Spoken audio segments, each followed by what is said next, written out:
So, your seat good? Get the mirrors all adjusted? You can see everything okay?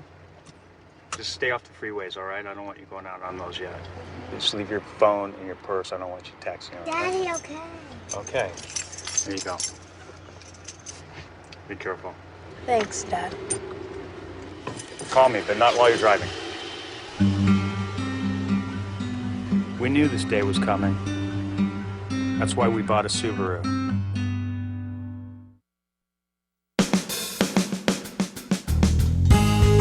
Good morning and welcome to Radio Friends. This is Wednesday. It's August the 13th, and we have one guest, but a very interesting guy, Bill Wickersham. It's always a pleasure to have you here. Thank you Bill. so much. Talk about a subject that has intrigued me ever since I was a little boy. I'd go out into the night sky and look up and wonder, is there anything out there? We're talking about UFOs. And this really, it's a controversial issue, isn't it? Sure. People who believe that there's something out there, and then there are the skeptics, and then there are the ones who just really don't know. But something, and there are debunkers. And debunkers, right. There's a lot of debunkers, yeah. But something happened last month. Was it July the 8th? Yes. In our state, in Joplin, Missouri. Correct. And it really didn't make the news. But why don't you explain what it was? Well, on July 8th, a retired airlines pilot by the name of Barry Powell was walking his dog in Joplin. Gigantic UFO comes over where he was walking. Or some type of object in the sky. He deemed it to be about an acre wide and an acre long, 300 feet above the ground. He flagged down two people who were in their car. One of these persons was a retired police officer, John Cruzon, and his wife, Tracy.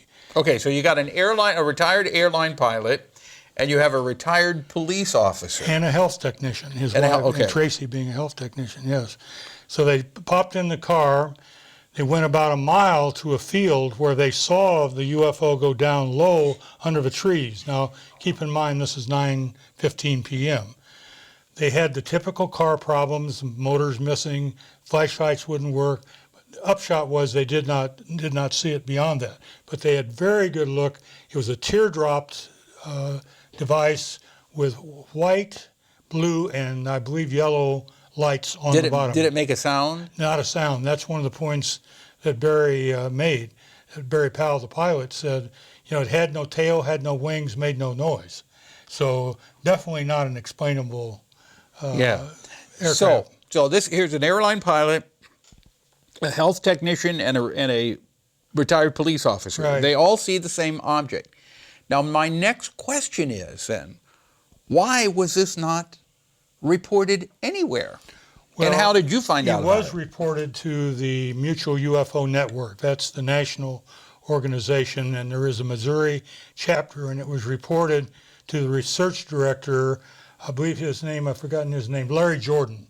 Okay. And Larry came out 5 days later and then actually did additional research, saw electromagnetic anomalies in the area, etc. And then it was reported online by MUFON. So I thought, well, surely the Joplin Globe would respond to this. And I searched and searched. So finally, I just sent them a copy of the report and my own article on UFO journalism, the manifesto, as to what I think should be going on.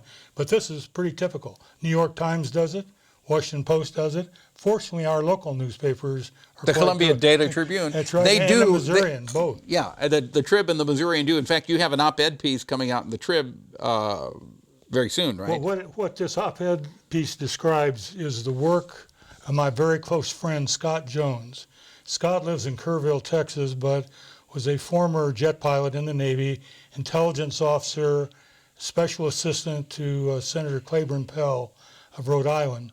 And it cites Scott's work in the area and also calls for academic participation. In other words, what he's saying is because there are so many activities like the one in Joplin, this is happening all over the world. We are getting pictures and DVDs.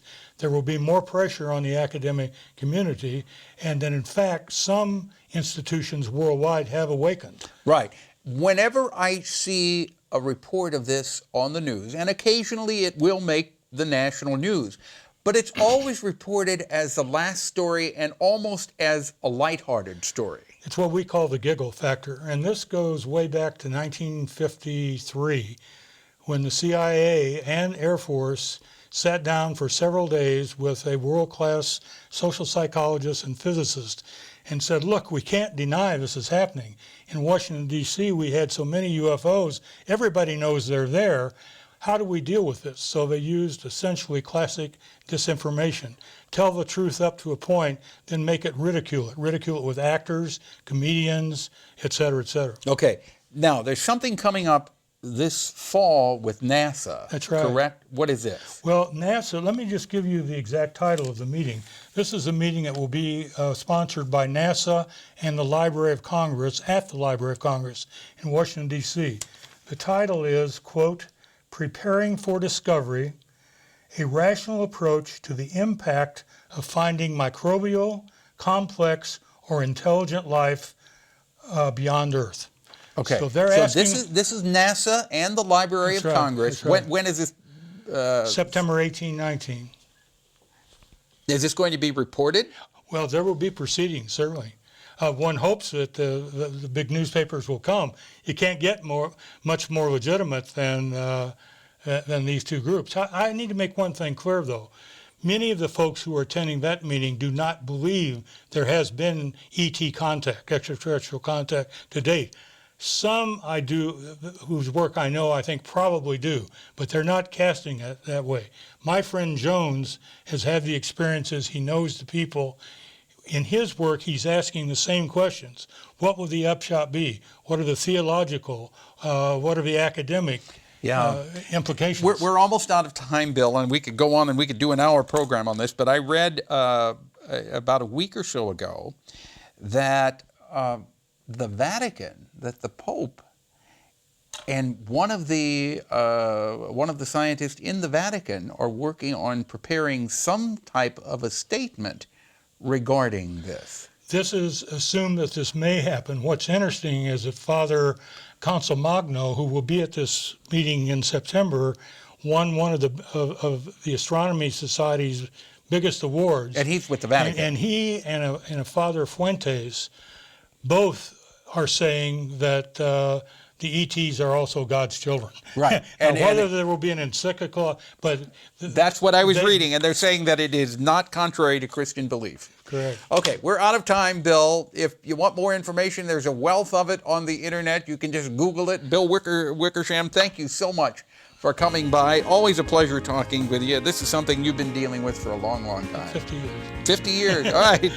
Tomorrow, pet health tips and recycling news. Our program directed by Travis McMillan of the Reynolds Journalism Institute. Audio, Pat Akers from KBIA. Our floor director is Daniel Shapiro, first time with us, and our assistant producer and guest coordinator, Uncle James Mauser. Something you'd like to hear or see? Drop me an email, pepperp@missouri.edu. We'll see you tomorrow. Bye-bye.